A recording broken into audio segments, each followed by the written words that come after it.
Hello everyone, FPL Raptor here and welcome back to another video on my YouTube channel. In today's video, we will be previewing Game Week 7. I asked for your questions over on Twitter and YouTube community and you gave me your dilemmas and the things you wanted me to discuss. So we're going to discuss who are the best Chelsea assets for the upcoming game weeks. Who should we be giving the armband to? Are there any one-week punts if we're wildcarding in Game Week 8? Or if we're wildcarding in Game Week 7, what should our teams look like? We've got so much to cover. If you are enjoying the content on this channel, please do remember to like, comment and subscribe. It really goes a long way. We've just hit 5,000 subscribers. I am so grateful for that. But without further ado, let's get into today's video.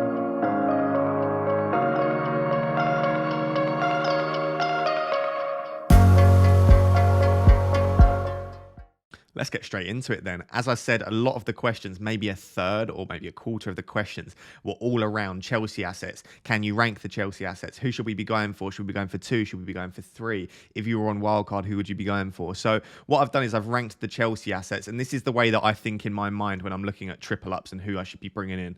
For me, there is only one player that from, not necessarily this week, potentially Game Week 8 or Game Week 9, that is essential in your teams. And I don't like using that word very often, but when you look at the fixtures in Game Week 9, 10 and 11, I don't see a way in which you can go without this man because he is the prime captaincy option against Norwich, Newcastle and Burnley. And that is obviously Romelu Lukaku. Now, I myself will be keeping Ronaldo this week against Everton, and I definitely think you can keep Ronaldo next week against Leicester when Chelsea have Brentford. I think I would probably say Southampton and Brentford are easier than Everton and Leicester, but I don't think it's necessarily enough to take a hit, and I wouldn't worry too much if you don't own Lukaku over the next 2 weeks, in my personal opinion. However, in Game Week 9, where Manchester United play Liverpool and Lukaku plays against Norwich, I think at that stage you've either got to get Lukaku alongside Ronaldo or you need to make that switch because he is the prime captaincy option there, even a potential triple captaincy option there against Norwich. So definitely bring in Lukaku for that fixture. After Lukaku, I think I'd say there are 4 players that are in that tier 2 category that I would be looking at. And those are basically 4 of the 5 defenders that I think are the 4 most nailed defenders. We know that Chelsea's best attribute is their defence. And whilst their underlying statistics haven't been that great this season, we do need to remember that they've faced quite a few top teams. And game state's very important and fixtures are very important. When you've got such a small sample size, you need to look at what teams they've played. And I think if they had the sort of start to the season that the likes of Manchester United and Liverpool have had, I think their underlying data would look a lot better. So the 4 players in tier 2 that I've got are Alonso, Rudiger, Azpilicueta and Reece James. Obviously, this is assuming that everyone's fit. We know that the likes of Reece James, Pulisic, Mount are injured. So do check the injury list. So obviously, because Reece James is injured, I would say that the 3 players that I will be prioritising alongside Lukaku are Alonso, Rudiger and Azpilicueta. I think they've got a nice mixture of either being nailed in Rudiger and Azpilicueta's case or being fairly attacking in Alonso's case. We are going to discuss Alonso in the next section because obviously the Champions League has definitely thrown a spanner in the works. But so for me, if I was going for a triple up, it would be Lukaku, Rudiger, and then one of Alonso or Azpilicueta. At this current moment in time, I would probably go for Lukaku, Rudiger, and Azpilicueta on my wild card. But we're going to discuss that in the next section. After those 4 defenders, I think you've got the likes of Christensen, Havertz, Mendy, and Mount, I would say, like in tier 3. The reason Mendy's not in tier 2, I know he's completely nailed, but he doesn't make many saves and therefore he's unlikely to get bonus points and save points. So really, you're looking at every week, Mendy's likely to get you 6 points. And even when he does make a few saves, because Chelsea often score goals, Lukaku's often likely to be in bonus. If Alonso, Azpilicueta, Reece James get any assists or goals, they're more likely to be in bonus. Rudiger makes a lot of passes, as does Christensen, so they can be in bonus. So Mendy very rarely picks up any save points. And even when he does, it doesn't always lead to bonus points. So for me, I would rather go for a £4.5 million keeper like Ramsdale that's going to make a load of saves, get a load of bonuses. And when they do keep a clean sheet, they're more likely to get those 10, 11, 12 pointers, as we saw with Emi Martinez last year. So for me, Mendy's not an option, but I do understand the appeal of going for a premium keeper. Christensen, I think, will be more nailed when Reece James is injured, but I think once Reece James is back, I'm not sure that he's placing that defence is nailed. I think he's got the likes of Thiago Silva to compete with the middle centre-back. He can shift out to the right, but then you've got Azpilicueta who can play right centre-back. You've got Chalobah who can play right centre-back as well. So I think Christensen will start the majority of the minutes whilst Reece James is injured. And even after that, I think he definitely will start more minutes than he won't, but it's just whether you're willing to have a Chelsea defender that only starts maybe 75% of the minutes. So it's completely up to you. I do still like him as an option. Havertz and Mount are the 2 midfielders that I would go for if I was going for a Chelsea midfielder. but I'm not sure that the best use of long term anyway, like as a 1 week punt, as we're going to discuss in a minute, I don't mind that. But long term, I think you do need to go for double Chelsea defence, in my opinion, plus Lukaku. I just think that's the best use. You're getting a combination of the most nailed players, and you're also targeting what Chelsea is so good at, which is defending and then feeding Lukaku. So that's my personal opinion on it. Again, Mason Mount is currently injured, so don't go for him this week unless there's some updated news after I record this. And then in tier 4, you've got the likes of Pulisic, Thiago Silva, Ziyech, Werner, Chilwell, Kovacic. All of these players, for me, they're not options. Until Chilwell nails his place down in the starting 11, I wouldn't want to go for him. I understand that Kovacic has scored a few goals recently, got a few attacking returns. I'm just not sure how sustainable that is. For me, I would rather not block a Chelsea spot with a cheap midfielder playing in that sort of number 8 role that, yes, can get forward, but probably isn't. You can't rely upon him for regular returns. So I wouldn't want to block a Chelsea spot with Kovacic. Werner, I'm not going to discuss in too much detail. Ziyech and Pulisic could be great options moving forward if they could nail down a place and if they could stay fit. Ziyech obviously is fit now, and I think there's a chance he plays this weekend, but long term we don't know. Pulisic can't seem to stay fit. And then Thiago Silva's the final one, but he will share minutes with Christensen. And I think because he's coming towards the end of his career and Christensen's just starting his, I think Christensen will be favoured in a lot of the maybe easier fixtures. Maybe Thiago Silva will be favoured in the UCL, as we've seen in the past. So for me, Thiago Silva's not really an option. I'd rather go for Christensen if I'm going to go for the middle centre-back. So without ranting for too long, that is how I would rank the Chelsea assets. Again, for me, it would be Lukaku, Rudiger, and probably Azpilicueta if I were on Wildcard. So as I've said on multiple occasions, if I were on Wildcard, I would be going for Rudiger plus either Azpilicueta or Alonso. I think in the past, I said I was probably going for Rudiger and Reece James, and I think I would have done that if Reece James hadn't been injured. And probably at the start of the season, it would have likely been Rudiger and Chilwell, but Chilwell hasn't started to nail down his place in the starting 11. So for me, again, if you're going for one defender, it should probably be Rudiger long term. And then you've basically got the choice out of these two at the moment. Now, what I would say is that the Champions League has definitely thrown a spanner in the works. And I wanted to record this on Wednesday morning, but I wanted to wait for the Chelsea game because I knew it would completely change my opinion on this. And there is definitely justification to say that you shouldn't change your opinion too much based on one game. But I am slightly worried for Marcos Alonso moving forward. And I did discuss this on Twitter about the framing effect. And basically, if you didn't watch the Champions League, Alonso came off at halftime for Chilwell. Now, at the time of recording this, there is no evidence that that was an injury. There's no evidence that it was a fitness issue. So it might have been a little niggle. It might be tactical. I don't know at this stage.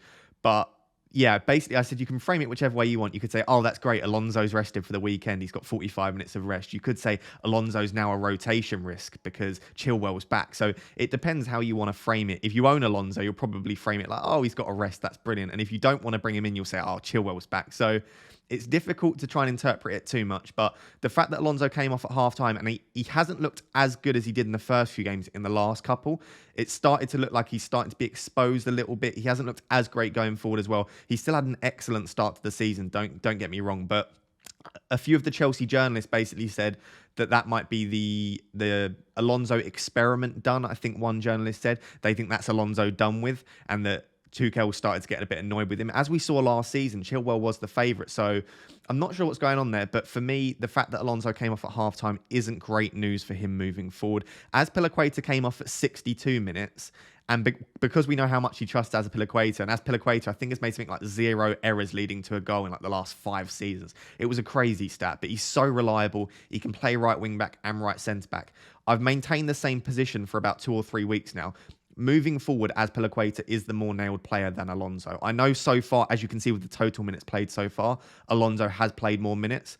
But with Reece James injured, and again, the fact that Azpilicueta can play either right wing back or right centre back, I just think he's the more nailed one going forward. The fact that there's such a small difference between the prices now, for me, just for security of minutes, again, Alonso could continue to start. I could be wrong, but for security of minutes, I would probably favour Azpilicueta.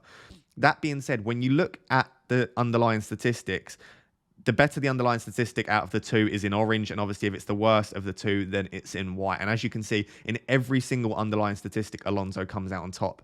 Now, there's a few reasons for this. Number one, Azpilicueta has played 3 of the matches at right centre-back, and I think 2 of them at right wing-back. I think that's correct. So he's played a mixture of the two, and you can see that in his touch map. There's a few, you can see quite a lot of touches in the centre where he's played right centre-back, but you can also see quite a lot where he's bombing up that right wing where he's playing right wing-back. So that's one reason that his underlying statistics will be lower than Alonso. The other is Alonso is just a more attacking fullback. He's naturally a wing back, whereas I think Azpilicueta is more of a natural right back. And he's on a lot of corners at the moment. With Mason Mount injured, Reece James injured, I think Alonso will continue to be on corners. As you can see from the touch map, again, there's a lot of the red spots in both of the corner flags. So it's difficult because if Alonso is nailed and if you think he will maintain his place despite the fact that Chilwell is coming back into contention, then Alonso is the better pick for sure. £0.1 million cheaper, much better attacking threat, more likely to get those 15-point hauls. So for me, if you're sure of Alonso and you think he'll play even 5 of the next 6, potentially even 4 of the next 6, then I do think Alonso is the better pick. But for me, I think Azpilicueta is nailed to play 5 of the next 6, and there's a strong likelihood he plays all 6. And for me, that's enough. And the fact that Azpilicueta might play right wing back in 4 of the next 6, if Reece James is out injured long term, that makes me lean towards Azpilicueta even more. So I don't want to rant for too long about this, but for me, just due to security of minutes, I would favour Azpilicueta. But if you think that the fact that Alonso came off at halftime is good for him and it'll get minutes this coming game week and maybe Chilwell will continue to be favoured in the Champions League, then maybe go for Alonso. For me, it's pretty close. But as I said, I think you should be going for Rudiger as the first one just for security of minutes. And then it's up to you whether you choose Azpilicueta or Alonso or potentially even Christensen. Whilst we're on the topic of comparisons, right now I'm going to compare Adam Armstrong and Ivan Toney. Now, there weren't any specific questions asking for this comparison, but I did get quite a few questions around budget forwards and who should we be including on Wildcard, or who should we be using our free transfer to take Bamford out for if we want to use funds in the defence. And I think slowly there is going to be a transition from premium attackers and lots of money invested in our attack to a more premium defence. The likes of Cancelo, Rudiger, Alonso, they've been so reliable so far, and the fixtures coming up now are pretty good for City and Chelsea. So if I were on Wildcard, if I were using a free transfer to downgrade to a cheaper striker, I would be bringing in either Adam Armstrong or Ivan Toney. And I think there are definitely pros and cons to each of these guys. And I don't think it's as clear-cut as just choosing one or the other. So let me explain basically the benefits of each. I think basically, fixture-wise, try not to pay too much attention to the FDR colours that I've got on screen. That's just the official FPL site. So ignore the colour scheme for now. If you look at the fixtures, they're actually very, very, very similar, and they play some of the same teams. So Southampton and Brentford both play Chelsea. They both play Norwich. They both play Burnley. They've both got a relatively tricky fixture in Aston Villa and Leicester. So for me, the fixtures are fairly similar between the two. What I would say is fairly obvious is Ivan Toney's easier fixtures come starting in game week 10, whereas I would say that Adam Armstrong start a little bit earlier in game week 8. So it depends in your team when you need that player. And again, if you're playing your wildcard, look at the rotations in your team. If you're playing your wildcard this week, do you need the player to play this week? If so, Toney might be the better guy. Can you get away with benching Toney in game week 8, or do you need the player to play, in which case you might want to go for Armstrong? So these are the things you should be paying attention to fixture-wise. But looking across the next 6 weeks and potentially even the next 10 weeks, I don't think there's much to split Southampton and Brentford. And if you're looking at team statistics, again, both teams have attacked reasonably well at points, but neither have really blown us out the water with their attacking statistics. Brentford have looked like a decent team, but they haven't scored that many goals. And I think both teams really have been slightly better defensively than they have been offensively. So based on all of that, I don't think there's much to split the two. One thing that I would say definitely splits them is Toney is on penalties and Armstrong isn't. We've got Ward-Prowse on penalties at Southampton, but Toney takes penalties for Brentford. So in the below statistics, I haven't got penalties included, but you do need to take that into account, especially if you're bringing in a player for a long period, sort of 5 to 10 game weeks. I don't think you can expect penalties, but it's more likely that you will get a penalty in that period than if you're looking to bring in a striker for 2 or 3 game weeks. If we take a look at the underlying statistics, I would say that Toney does come out on top in general. Minutes played wise, they've both played basically every minute for their club. They're very, very nailed. Toney has played 90 minutes in every single game, whereas Armstrong has come off early a couple of times. But they're basically nailed for 90 minutes, each of them. Projected points wise from game week 7 to game week 12, as you can see, Toney is favoured by the Fantasy Football Fix algorithm. He's expected to get more points. I think that's a combination of the fixtures being slightly better for Brentford and also his underlying statistics being better so far. Expected FPL points per 90, Toney again, quite significantly higher so far. So he's been expected to get 5 points per 90 so far this season. Adam Armstrong, 3.51. So that's not great reading for Adam Armstrong. 3.51 is not great, although strikers tend to be lower anyway because they don't have the expected clean sheet point and they don't get more points for goals. So I would say that definitely favours Toney there. Non-penalty expected goals and expected assists again favours Toney. Now, their expected goal statistic is actually fairly similar between the two. The reason that Toney blows Armstrong out the water once again here is he's got much higher creativity. And we've seen that in the past in the Championship. He's a great passer of the ball, and he often looks to feed the likes of Mbomo. So, for me, again, Toney wins that one. What I would say is Armstrong is comparable and slightly better to Toney with respect to big chances per 90 and touches in the box, but they are incredibly close. 0.34 and 0.33 and 4.81 and 4.50 for Armstrong and Toney respectively. So with respect to direct goal threat, non-penalty, I would say these two are pretty similar, and you can see that in the touch maps as well. They're getting into the box quite well. But Toney, number one, has the added creativity threat, and number two, he's on penalties as well. So for me, when you say that Brentford's fixtures are slightly better, when you say that Toney has penalties and that added creativity, for me, Toney is the better option if you're choosing one of Armstrong or Toney, and fixtures don't matter. Like I said, if you need someone in game week 8 and game week 9, then for me, Armstrong's the guy. If you're targeting fixtures from game week 10 onwards, then Toney's the guy. But if it doesn't really matter, you're on wildcard and you can use your bench either way, then I do think Toney's the better pick, even for the extra 0.3 million. But I do think it's very close. I think there's definitely reasoning or justification to have both. And we might look at a wildcard in a minute where you can have Armstrong and Toney. But for me, if you're choosing one, I would be going for Ivan Toney. Right, so in this next section, what I've done is I've got 3 different wildcard drafts. And yes, these are wildcard drafts for this week, but they're also for next week potentially. So I wouldn't stress too much about whether it's this week or next week, because I think if you're playing it this week, you have to think long term anyway. So I think if I was to wildcard this week, it would look very similar to next week. So I won't tell you necessarily which one of these I'd go for, but I've done 3 different styles because I don't want us all to fall into this herd mentality, groupthink style of thinking where we all just pick the same team because everyone else has said premium defense is the way to go. Therefore, that's what we should do. So I've created a few different drafts with different names just so that you know that there are multiple possibilities. So this one it was termed by, or the phrase was coined by Tom from Who Got the Assist, and it's the threemium draft. But this one is a threemium draft with a twist. I've actually gone for De Bruyne as the third premium as opposed to Ronaldo. And for me, if I were wildcarding this week and I were going for a threemium draft, 3 premiums, I would go for De Bruyne over Ronaldo. I don't think Ronaldo's captainable in the next maybe 5 or 6 fixtures if you've got the choice of everyone. And I think De Bruyne is, specifically next game week, in game week 8, I think Burnley is definitely a captainable fixture, potentially over Lukaku against Brentford. So if I were going for a threemium draft this week, I would, maybe even next week as well, I would probably go for De Bruyne. You can see that I've got Cancelo, Trent and Christensen as the back 3. I don't think it's necessarily possible to afford like Cancelo, Trent and Rudiger when you have 3 premiums. But what I would say is with the Trent injury news, if he is injured long term, you could definitely go for like Cancelo, Diaz and Rudiger, in which case you could then upgrade and use funds elsewhere, maybe go like Smith Rowe to Saka. You can see this would be a 3-4-3 most weeks, but if White or Livramento has a specific, like a really nice fixture and Smith Rowe has a poor fixture, or maybe in the weeks where Toney and Armstrong have tough fixtures, you could play a 4-4-2, or you could play like a 5-4-1. So this is a very fluid team with multiple formations that you could play. And as you can see, as I just said in the last section, in this draft, because I've got the 3 premiums, I do have Toney and Armstrong because, again, I think it's very difficult to have like Lukaku, Antonio and Armstrong. I think you just don't have the funds. So if you're going for 3 premiums, this would be the sort of draft I would go for. If you would rather Ronaldo than De Bruyne, all you would have to do is like Toney down to like the likes of Dennis and then De Bruyne.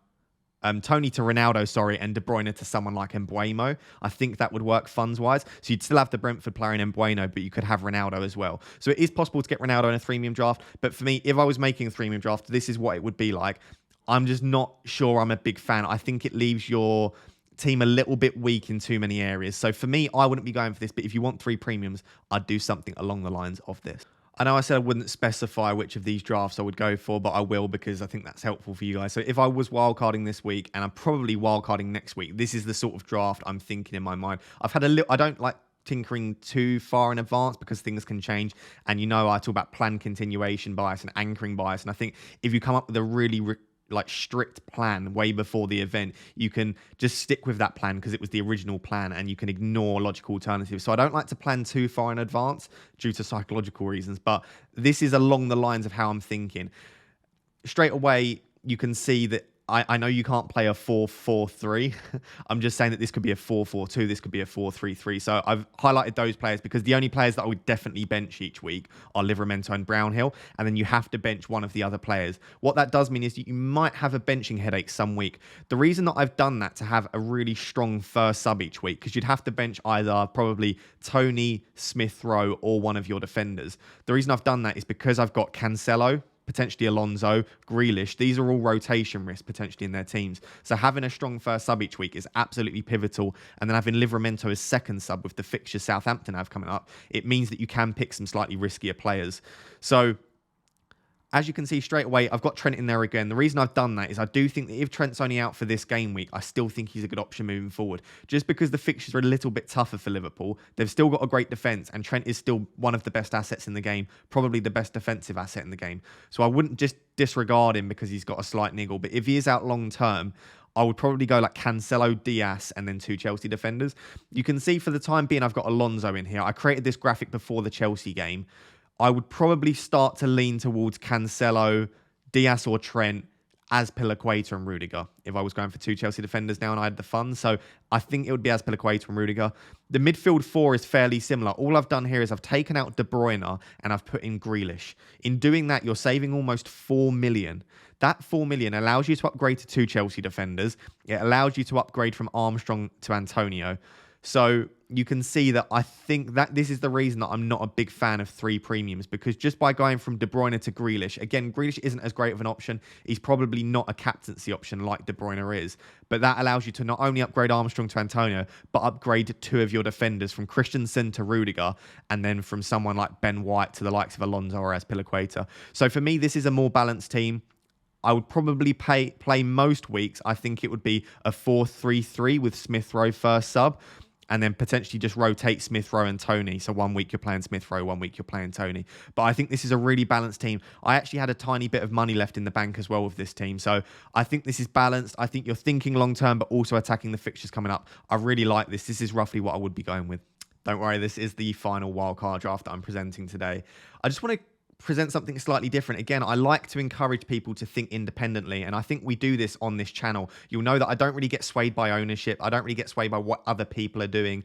I try and make my own decisions, and as a result, I thought, what decisions might I make if I wasn't being influenced by the community? What team might I build if I was just making decisions based on underlying data, eye test, etc.? And so what I've done here, I've targeted the City defence, and Man City have the best defence in the league at the moment. And I think we're getting carried away by Chelsea's fixtures. Again, you do expect Chelsea to have stronger underlying data over the coming weeks because of the fixtures. But City can keep a clean sheet against anyone. They showed that when they kept a clean sheet against Chelsea last week. We didn't expect that. So what I've done here is I've got Cancelo, Diaz, Alonso and Rudiger again. So I've taken Trent out. Again, Alonso should probably be Azpilicueta, but I created this graphic before the Champions League game. But I've also put Ederson in instead of Ramsdale. Now, it's seen as kind of this witchcraft idea that you would want to ever include a premium keeper. And as I said in the start of the video, I do prefer £4.5 million keepers because I think they're more likely to make more saves. What I would say is that you are probably going to get a lot of points from this defence in the upcoming game weeks. And this is a set and forget defence. You do not really need, if you go for Azpilicueta over Alonso, I doubt you'd ever need to touch this apart from for injuries for the next 10 game weeks. And you can really focus your transfers on your attack. So Ederson, Cancelo and Diaz would be a triple up on the Man City defence. And then you could also have a double up on the Chelsea defence. And you can have Livramento as a strong first sub. So for me, I really like the idea of this, if I'm honest. I think a lot of people, as I probably would at the moment, will just go for Cancelo and then double Chelsea defence. So I don't think Man City's defence, I don't think a lot of people will have a double up on Man City defence, and I think very few will have a triple up. So if Man City keep any clean sheets in the upcoming fixtures, you're really going to benefit from this.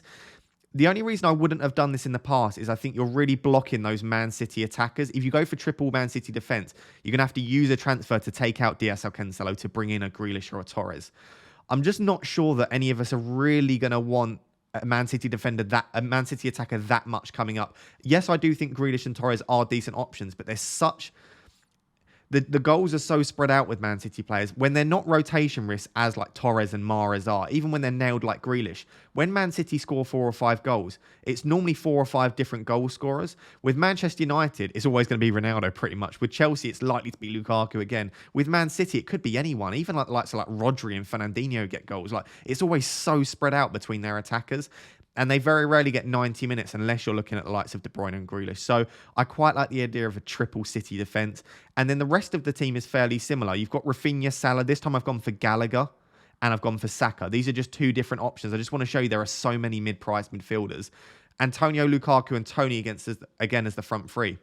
And the other thing I love about this is that you've got 1.3 million in the bank. So you have a bit of money. If you do want to get to Trent again, you'd have to make 2 moves. You might have to go like Saka to Smith Rowe, Diaz to Trent. But you've got that money in the bank if you want to go for Trent. And you've got that money in the bank if you want to upgrade like a Saka to like a Jota or a Greenwood. Again, you might have to make a couple of moves, or like a Toney to a Jimenez. You have that flexibility by having 1.3 in the bank. You might have even more because my squad value isn't great. So if you have better team value, you might have like 1.7, 1.8 in the bank. So I just want to show you that there are other drafts out there. You don't have to just copy what everyone else is doing. You don't have, not due to fear of missing out or groupthink. Make your own decisions. And if you think that Man City are likely to keep a lot of clean sheets, which I do, I quite like the idea of a triple Man City defence. So for those of us that aren't wildcarding in Game Week 7, I think a lot of us will be wildcarding in Game Week 8. We've got the international break to mull over decisions. We can react to any injuries, COVID, quarantining, etc. in the international break as well. I am currently leaning towards Game Week 8 wildcard, as you'll know if you've watched my videos so far over the past few weeks. I'm not going to talk about the Chelsea defenders in any more detail. I've already discussed Chelsea enough. What I would say is you can see Alonso on here once again. I do still think Alonso's a decent 1-week punt. I still think there's a relatively high likelihood that he starts this weekend. I think it's just long-term, I wouldn't necessarily want Alonso on my team because I think he will start to lose his place to Chilwell. But this week, I could still see him, as long as he's not injured. Again, I don't know at the time of recording this. As long as he wasn't brought off due to a niggle, I still think he's a decent 1-week punt. If you want to make a defensive transfer and perhaps you've already got a Chelsea defender, or you've already got 2 Chelsea defenders, or you don't have enough money, perhaps you've got no money in the bank and you want to take out like Luke Ayling this week, etc. I really like the idea of Matty Lowton. And this isn't a joke. I did joke about it on Twitter, but I think Burnley defence this week are probably one of the highest likelihoods for a clean sheet. Norwich have just been terrible. They've got 0 points so far, really poor goal difference. I don't expect them to stay up this year. We didn't from the start.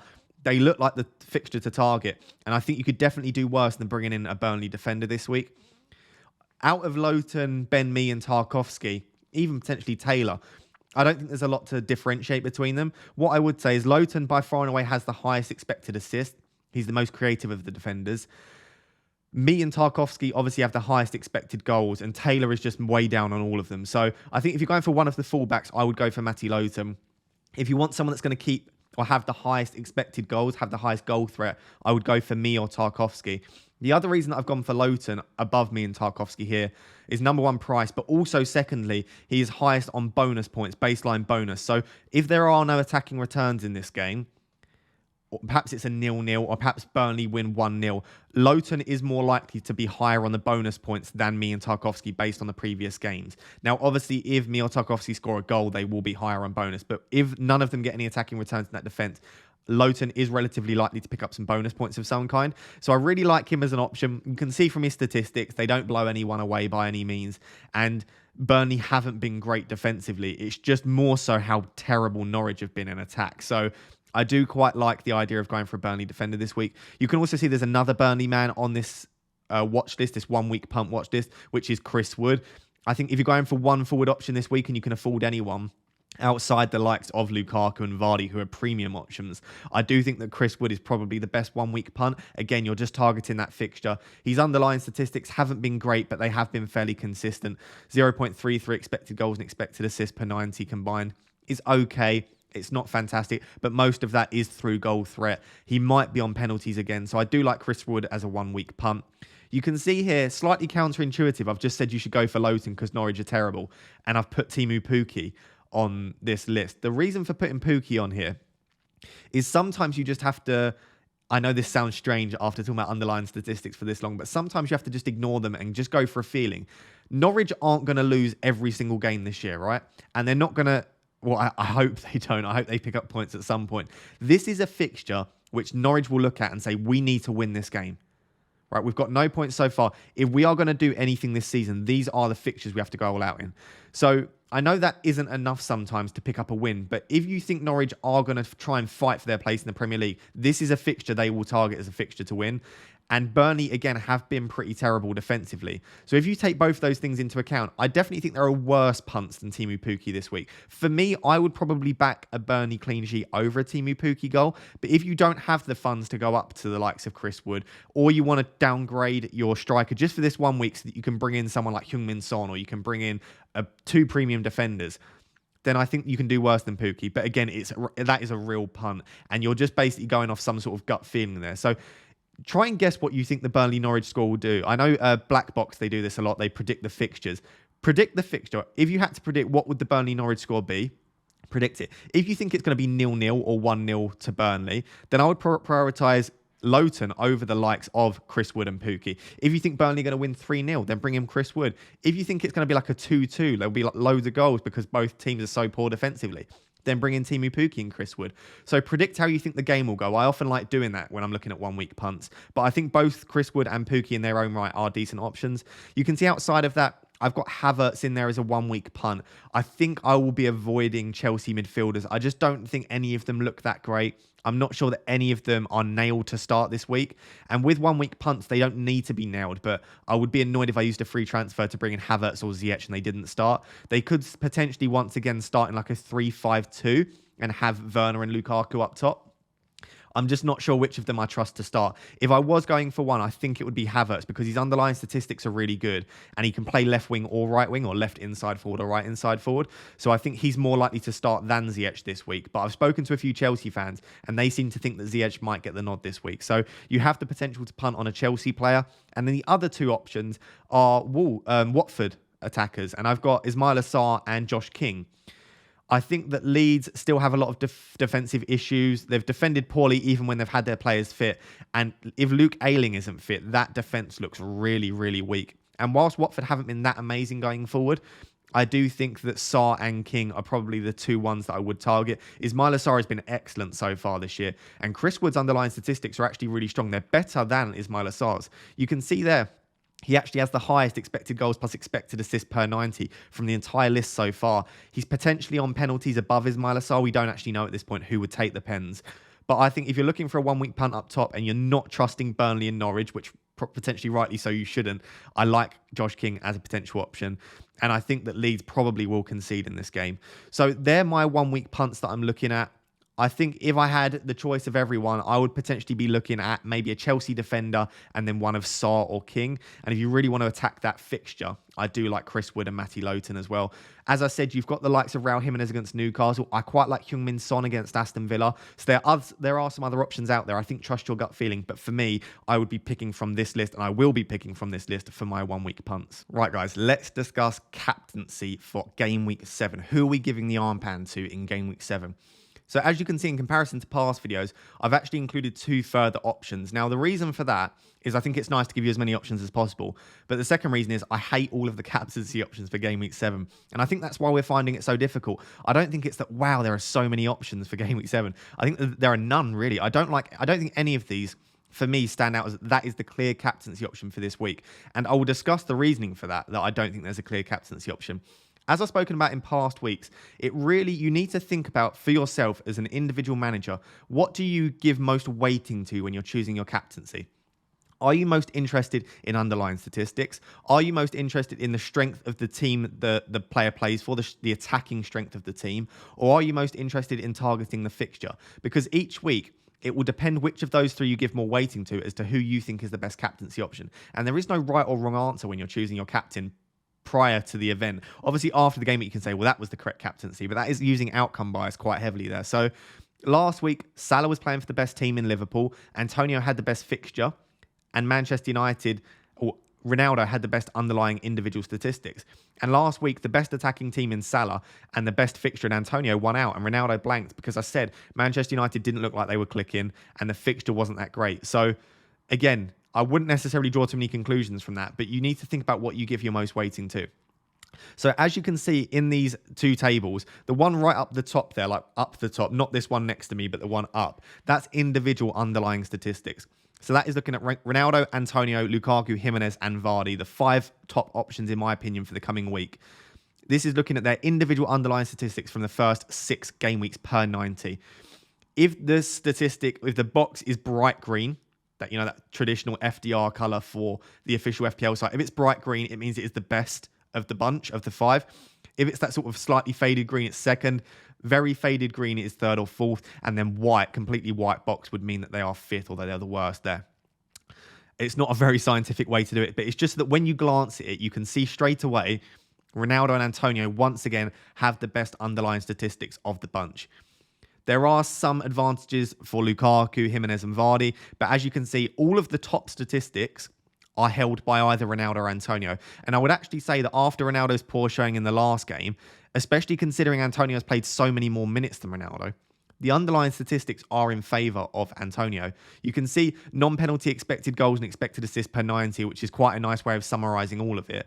Ronaldo just about beats Antonio, but his is dropping slightly, and Antonio is maintaining that across every fixture. Expected FPL points per 90, Antonio does win. Ignore price, right? We shouldn't let price influence our decision-making too much. That is using anchoring bias. We are anchoring or tying our metaphorical anchor to the price and not considering the fact that Antonio is demonstrating the best underlying statistics. So if you're looking at individual underlying statistics, I wouldn't be captaining Lukaku, Jimenez, or Vardy. Again, it is worth noting that Lukaku has had much tougher fixtures than someone like Ronaldo. So do take that into account. If Ronaldo had Lukaku's fixtures, we might see a role reversal. We might see Lukaku with better underlines. But for me, this leans towards Ronaldo or Antonio. If you then look at the box next to me, but obviously the other side of that, you can see Manchester United and West Ham have the best underlying statistics as a team. So again, if you're targeting who has the best underlying statistics as the team moving forward for this game week, Manchester United and West Ham have the best. So again, that favours Ronaldo and Antonio. But what I would say is in the past few game weeks, Manchester United have not looked at it. So I didn't want to use just the past few game weeks because I think that's too small of a sample size, but you do need to take that into account. We started the season quite well, Manchester United, but the last few game weeks, something hasn't looked quite right. We've struggled to feed Ronaldo in the last 2 games. We're struggling with our delivery to him. So whilst Manchester United are the best attacking team from the last 6 game weeks per 90 based on these statistics, I'm not sure that I trust Manchester United too much at the moment. West Ham, again, they have had some of the best underlying statistics here, but I don't know how reliable they are, as is the same with Wolves, and Leicester have been terrible. We know that. They've started the season really terribly, as you can see by just the colour scheme, but also the statistics. They are the worst of the 5 teams here from an attacking perspective. So you are really relying on the fact that Vardy is clinical, Vardy is on penalties, and you're hoping that Leicester turn it around against Crystal Palace. Wolves, again, similar to West Ham, have just been a little bit unreliable, so I'm not sure how much I'd trust them. If I'm being honest, I don't trust any of these 5 teams. Manchester United and Chelsea in particular have looked really poor the past few games. Chelsea's fixtures have been very difficult, so I wouldn't necessarily draw too many conclusions from that. And I just don't think that I would rely on West Ham, Wolves and Leicester. So it paints a pretty dire picture, if I'm being honest. If we then switch to the fixtures, which again is the thing just next to me there, it's green if they're a home fixture, if it's red if they're a away fixture. So you can see the only team with an away fixture is Leicester, away against Crystal Palace. The other 4 teams have home fixtures, which I think is really nice. This is very clear here. If you're targeting the fixture, you're targeting Newcastle. And that's why I've put Jimenez on there. Newcastle have the worst underlying defensive data in the league by some distance. So if you're targeting a fixture and you're not too worried about underlying data for the team or the player, and you just want to target that easy fixture, you're probably going for Jimenez against Newcastle. Or potentially, this is really punty, someone like Chris Wood against Norwich. However, what I would say is that Southampton's data, whilst they have defended fairly well at points, it is slightly worse than the likes of Brentford and Everton. So this is where I start to lean to the fact where I say, you know what? Chelsea have had pretty difficult fixtures so far this season. Lukaku has had difficult fixtures in the past few as well. His underlying statistics are still relatively good. You can see 0.82 non-expected goals plus expected assists per 90 for Lukaku. That's still fairly good. And if you're targeting a fixture out of Southampton, Brentford and Everton, the underlying statistics would suggest that Southampton are the weakest of the 3 defences. I'm not saying they have a weak defence by any means, but they have the weaker of the 3. I've not really answered the question here because I don't know genuinely, and I like to say when I'm not sure. In my opinion, again, if you're targeting individual underlying statistics, you go for Ronaldo or Antonio. Team data-wise, again, Manchester United and West Ham are the best two so far, but I'm not sure that I trust Manchester United at the moment. West Ham aren't reliable enough for me like they are with the likes of Manchester City and Liverpool. Like, they're premium teams that you know you can rely on week in, week out to make chances. And I think Brentford have done really well so far this season. Chelsea have been, like, Lukaku statistics are probably the third best. Chelsea probably have the third best underlying data so far here. And Southampton is probably the second or third best fixture out of the 5. So if you're going for an overall reliable pick, I do like Lukaku. And if I'm being honest, I think if I owned everyone in the game this week, if I owned anyone, I was on a free hit, I'd probably captain Lukaku. I just think Chelsea are the most reliable of the teams. Lukaku is a reliable striker that will get chances most likely. And Southampton is an okay fixture to target. So I'll give that opinion. For me, I'd choose Lukaku. After that, I think you've got maybe Antonio and Ronaldo are competing for that second spot. And then if you want to go really punty and just target the fixture, I would go for Jimenez or Vardy. I'll make this really quick. You know I like to show you guys touch maps and I like to update them as much as possible. As the season progresses, these will become more and more useful. And as I've said in the past, I think it's just a really nice combination between eye test and statistics. It shows you where your player that you want to captain is picking up the ball. And I use these really regularly over on the Fantasy Football Fix website. As you can see, every single one of these strikers are elite. They're so good in their own right. They're all getting a lot of touch in the box. Interestingly, there's also a lot of touches deep for them. And most of them, especially Ronaldo and Antonio, but also a little bit for Lukaku, are dropping out to the left. I think Ronaldo and Antonio both have history as being wide players. So I think naturally they tend to shift out wide quite a lot. And they both have Bruno Fernandes and Said Benrahma, who like to bomb forward and take up that number 9 spot at times. So I think both of them shifting out to the left is for the betterment of their team. What I would say, I actually think Ronaldo's is the weakest of the 3 touch maps, interestingly. There aren't that many central touches in the box. A lot of them are to the left or to the right. But all 3 are really, really strong. Lukaku's is amazing. All of his touches in the box are basically in the width of the 6-yard box, which is exactly what you want. Those are the positions where you score goals. Same with Antonio's really as well. Antonio obviously has the most touches in the box per 90, as you can sort of see from his touch map. But I really like all of these guys. I think all of the touch maps are really impressive. I think it basically is a gut feeling this week, or basically what are you targeting? I think all 3... You could say all 3 are great options, and you could say all 3 are bad options, depending on what you're looking at. But for me, similar to last week, I think you go with your gut feeling. Obviously, if you only own 1 or you only own 2, then I think that makes the decision a lot easier than if you own all 3. As I said, I think just about for me, if I owned all 3, I would lean towards Romelu Lukaku. So the final question is, should we be moving early? How much should we value team value? And should we value information more so? And this is an age-old debate. It's similar to form versus fixtures, and it's very difficult to give a definitive answer to. I think it's very much opinion-based. So I'm going to caveat this at the start. I like to admit when I think I'm being biased. I am probably biased here towards the information route because that's who I am as a manager. I discuss it in my book, The Mind Game. You should play to your strengths as a manager. I'm a fairly patient manager. I don't like to be particularly aggressive with my transfers. And as such, I would just rather wait for more information and make my moves on a Thursday or Friday. So I will start by saying that I'm an information-based manager. The questions that I would ask myself to work out who you are as a manager and what you should be doing. The first one, how upset would you be if you had to make a downgrade on your wildcard? Something like, would you be upset if you had to go for Torres over Grealish, which is like a £0.8 million difference, or maybe like a £1 million difference now that Torres has fallen a few times? Would you be upset if you had to go for Christensen instead of Rudiger? Would you be upset if you had to go for Jimenez instead of Antonio, or Armstrong instead of Toney?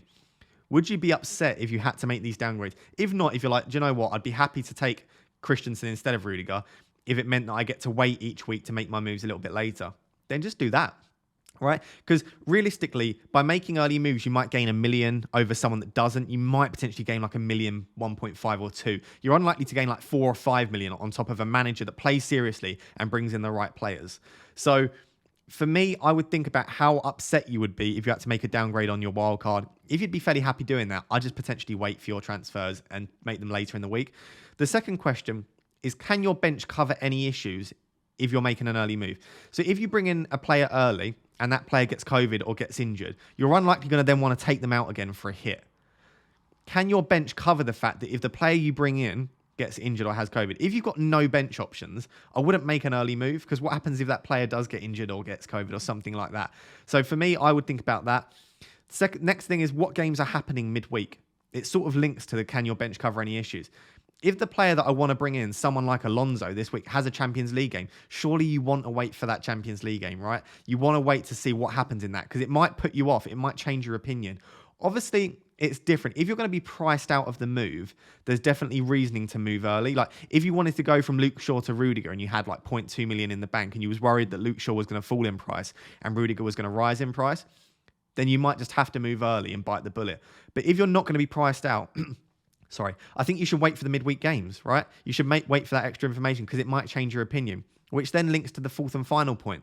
How different are your choices on a Monday compared to a Friday?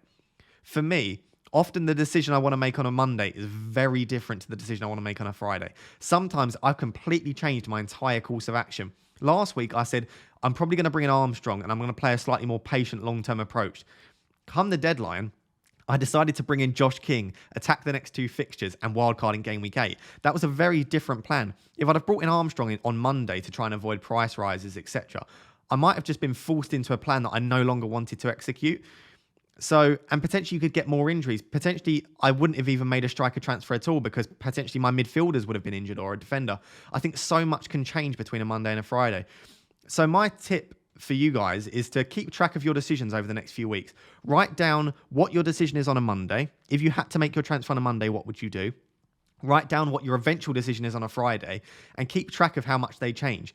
If you're a manager that often the decision you want to do on a Monday is very similar to the Friday, and you look across the past 5 or 6 weeks and your decisions are always the same, maybe you're a manager that is very, very structured. You always stick to your plan, and as a result, you can make those early moves.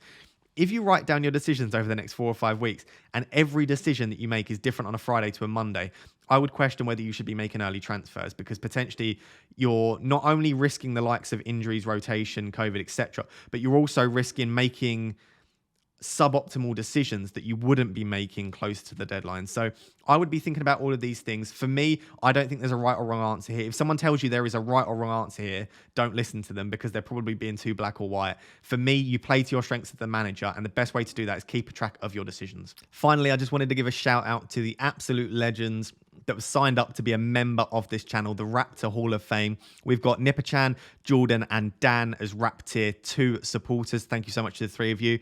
And Rap Tier 1, the premium supporters, we've got Andre, Johnny, Sean, Stephen, Carl, Marcelo or Max, Robert, and Matthew.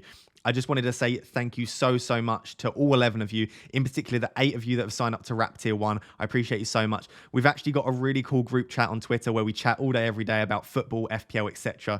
So if you want to sign up to the channel and you want to be involved in that group chat where we have some really good, insightful discussions around FPL, let me know. You just send me a screenshot on Twitter and I'll add you to the chat. It's really, really enjoyable. I also privately message all of these guys as well. So if you want to discuss your team with someone, again, I don't ever claim to be an elite FPL manager, but I think sometimes it's nice to bounce your ideas off of someone and just have someone to listen to what your plan is. And sometimes when you speak about your plan yourself, you realize that it's not even the one you want to do. So if you want that person to speak to and you want to be part of this chat and you want these member shout outs, which I do probably once every week or two, then sign up. You can click the join button, which should be next to the subscribe button on desktop, or if you're on mobile, there's a link in the description which will allow you to join via that. But there's absolutely no obligation to do so. The content won't change for those of you that don't want to, but I just wanted to give a massive shout out to the 11 guys that have signed up to be members so far this season.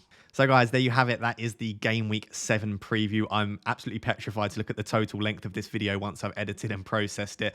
But if you're still watching and you enjoy the really long videos, do let me know down below. And I know a lot of you listen to it like a podcast whilst you're doing other things, or you just sit down and really enjoy the longer length videos where I just ramble and rant about all sorts of things. It's very unscripted, it's very off the cuff, but I hope you do enjoy those videos. If you are enjoying the content on this channel, please remember to like, comment, and subscribe. I appreciate it so very much. The support has been absolutely brilliant over the past couple of months. So I appreciate you all very much, especially those guys that watch till the end as well. Just as a little teaser, potentially, I'm not saying this will definitely happen, I have made some progress with my internet, so there's a small chance that I will live stream tomorrow on Friday evening. I'll try and let you guys know as soon as possible. I'm going to run a few more tests, maybe do like a practice one, just a private live stream, just to make sure that the internet is working so I don't want to have any issues again. But if so, there's a small chance that I will live stream, so do keep an eye out for that. But if not, I will see you ahead of Game Week 8, where we've got the international breaks. There'll be quite a few videos coming into the international break. Probably quite a few of them will be wildcard based. But until next time, guys, thank you so much. Bye-bye.